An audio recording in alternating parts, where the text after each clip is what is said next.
হাইকোর্টের নির্দেশে তৃণমূল জামানার ওবিসি তালিকা আগেই বাতিল করেছে বিজেপি সরকার।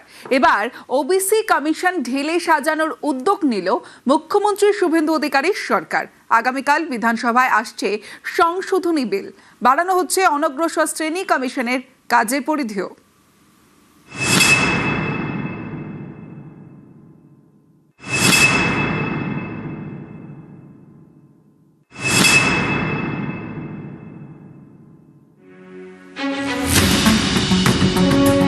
ওবিসি, আদার ব্যাকওয়ার্ড ক্লাস, অন্যান্য অনগ্রসর শ্রেণী।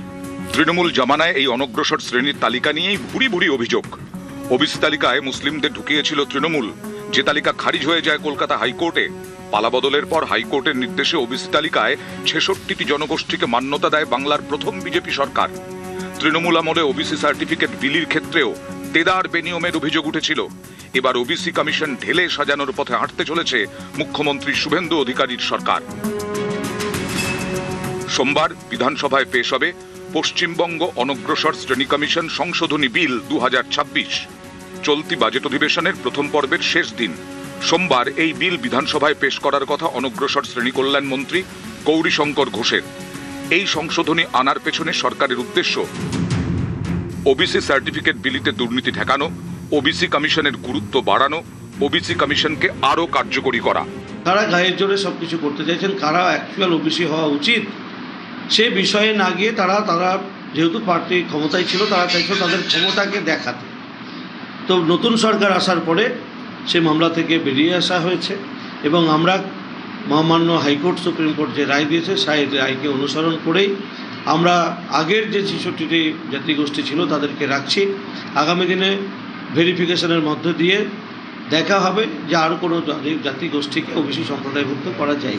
তৃণমূল জামানায় বিজেপি বারবারই প্রশ্ন তুলেছে, ওবিসি তালিকায় হিন্দুদের নানা গোষ্ঠীকে বঞ্চিত করে কেন মুসলিমদের ঢোকাচ্ছে সরকার।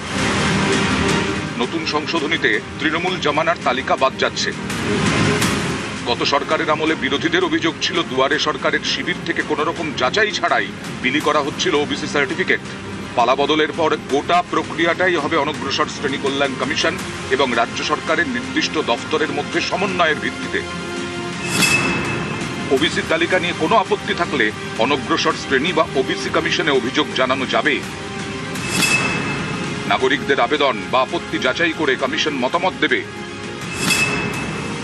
কমিশনের মতামতকে গুরুত্ব দেবে রাজ্য সরকার। পাশাপাশি নয়া এই সংশোধনীর মাধ্যমে ওবিসি কমিশনের সদস্য সচিব পদে নিয়োগের মাপকাঠি বদলের পথে বিজেপি সরকার। বর্তমানে সচিব স্তরে আধিকারিকদের কমিশনে নিয়োগ করা হয়। নয়া বিলে জয়েন্ট সেক্রেটারি বা ঊর্ধ্বতনদের দায়িত্ব। ৩ বছরের জন্য পদে থাকবেন ওবিসি কমিশনের সদস্যরা। প্রয়োজনে তাদের মেয়াদ ঠিক করতে পারে রাজ্য সরকার। অতীতেও অভিযোগ উঠেছে, পূর্বতন সরকারের আমলে যারা প্রকৃত অর্থে ওবিসি সংরক্ষণের আওতায় আসতে পারতেন তাদেরকে বাদ দিয়ে ভোট রাজনীতির কারণে এমন ব্যক্তিদেরকে বা এমন ধর্মীয় সম্প্রদায়কে বাছাই করে দেওয়া হয়েছে যার জেরে বিস্তর সমস্যা তৈরি হয়। আদালতের হস্তক্ষেপে সেই সমস্যার জট কিছুটা কাটাতে পারা গেলেও নয়া আইন এনে পূর্বতন সরকারের আমলে যে প্রথাগত ভুল তৈরি হয়েছিল তাকে সম্পূর্ণভাবে মিটিয়ে ফেলতে চাইছে নতুন সরকার। আর সে কারণেই আগামী সোমবার এই বিল অত্যন্ত গুরুত্বপূর্ণ হতে চলেছে। ক্যামেরায় সুব্রত জানার সাথে আবির ঘোষাল, নিউজ 18 বাংলা, কলকাতা।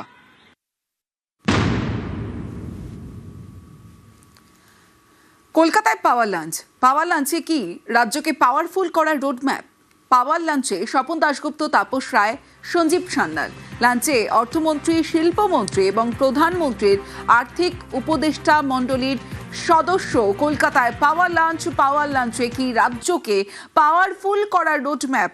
পাওয়ার লাঞ্চে স্বপন দাশগুপ্ত, তাপস রায়, সঞ্জীব সান্যাল। লাঞ্চে অর্থমন্ত্রী, শিল্পমন্ত্রী এবং প্রধানমন্ত্রীর আর্থিক উপদেষ্টা মণ্ডলীর সদস্য। আর এখানেই প্রশ্ন যে পাওয়ার লাঞ্চে কি রাজ্যকে পাওয়ারফুল করার রোডম্যাপ?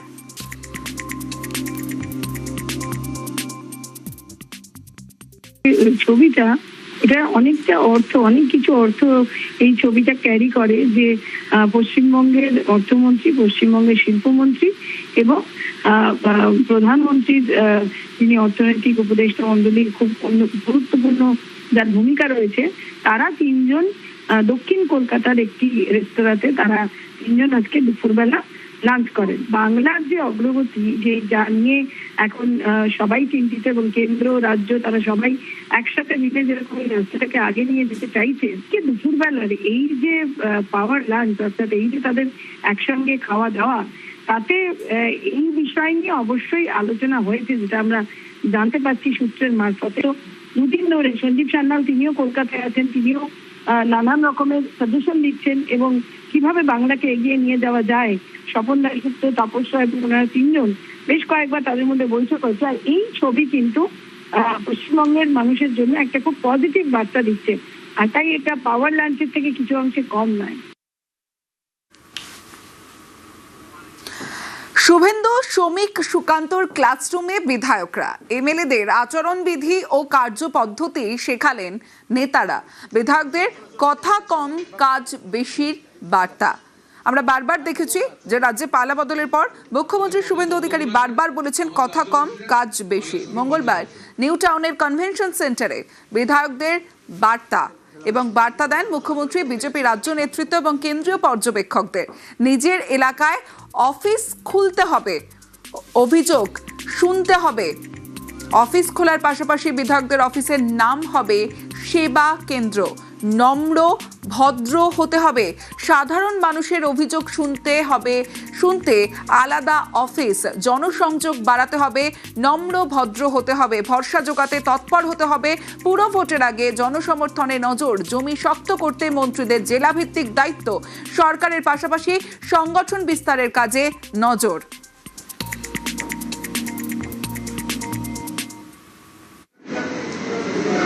তাই আসুন, এই যে একটা স্মরণ সভা, অনেকে পুরাতন কথা বলবে, নিশ্চয়ই সেটা শোনা দরকার। তাদের অভিজ্ঞতা, তারা যে কি কষ্ট করে পার্টিটাকে তৈরি করেছিল সেটা শুনবেন, কিন্তু ওটা গল্প হিসেবে দেখবেন না যে খুব সুন্দর গল্প বলে, পুরনো গল্প। শ্রমিকটা খুব ভালো বলে, শ্রমিকটাকে একটু আনলেই ওই কি হয়েছিল 72 সালে কি হয়েছিল, তখন কি বলেছিল বলে দিতে পারে, কিন্তু ওরা শুধু ভালো গল্প হিসেবে দেখে চলবে না। বালুদা হাসছে মিচমিচ করে, উনি জানেন, কিন্তু এই যে এনারা কষ্ট করে করেছিলেন পার্টিটাকে, কোনোদিন ভাবতে পারেননি। আরে একটা সিইটিতে তো অ্যাসেম্বলিতে হতো না, পার্লামেন্ট তো দূরের কথা, সরকার তো কোনোদিন ভাবতেও পারেনি। তো তারা যে ত্যাগটা করেছিল, তাদের অবদানটা মনে রাখবেন, কিন্তু কিভাবে তারা সামনের দিনে পার্টিটাকে গড়ে তুলেছিল। আমরা যে হিন্দু ঐক্য কথা বলছি, হিন্দুরা যে আমাদের বিশ্বাস করছে, সেটা তো জাস্ট বললেই বিশ্বাস করে না, এর একটা ইতিহাসও আছে। সেই ইতিহাসটা কিরকম ভাবে তৈরি হয়েছিল, সেই আস্থাটা কিরকম ভাবে, সেই বিশ্বাসটা কিরকম ভাবে তৈরি হয়েছিল, সেই কথাগুলো এই গল্পগুলোর মধ্যে থেকে বোঝা যাবে। তাই আপনারা শুনুন এদের অভিজ্ঞতাটা। আমরা তো নতুন, এখন একটা নতুন